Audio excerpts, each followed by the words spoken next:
ஊரக தொழில் காப்பு மற்றும் புத்தொழில் உருவாக்கும் நிறுவனத்தின் மூலம் பெண்கள் சிறந்த தொழில் முனைவோராக திகழ முடியும் என்று இளைஞர் நலத்துறை அமைச்சர் உதயநிதி ஸ்டாலின் தெரிவித்துள்ளார். ஊரக வளர்ச்சித்துறையின் ஊரக தொழில் காப்பு மற்றும் புத்தொழில் உருவாக்கும் நிறுவனத்தின் தொடக்க விழா சென்னை கிண்டியில் உள்ள தனியார் விடுதியில் நடைபெற்றது.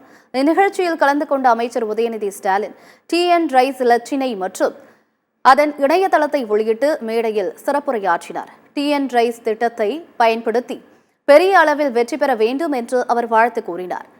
பண்பாட்டு ரீதியாக பெண்கள் விடுதலை பெற பாடுபட்டு வரும் திமுக அரசு தற்போது அவர்களது பொருளாதார விடுதலைக்காகவும் முயற்சிகளை மேற்கொண்டு வருவதாக அமைச்சர் உதயநிதி ஸ்டாலின் தெரிவித்தார். Tamil Nadu rural incubator and start up enabler நிறுவனத்தை தொடங்கி வைப்பதில் மிகுந்த பெருமை அடைகின்றேன், மிகுந்த மகிழ்ச்சி அடைகின்றேன். மக்கள் தொகையில் சரிபாதி இருக்கக்கூடிய பெண்கள் முன்னேற்றம் அடையாமல் எந்த ஒரு நாடும் வளர்ச்சி பெற முடியாது. எனவேதான் பெண்களை எல்லா வகையிலும் முன்னேற்றும் விதமாக அரசாக நம்முடைய இந்த திராவிட மாடல் அரசு செயல்பட்டு வருகின்றது. அதிலும் குறிப்பாக கிராமங்களில் உள்ள பெண்களுடைய முன்னேற்றம் என்பது மிக மிக முக்கியமானது.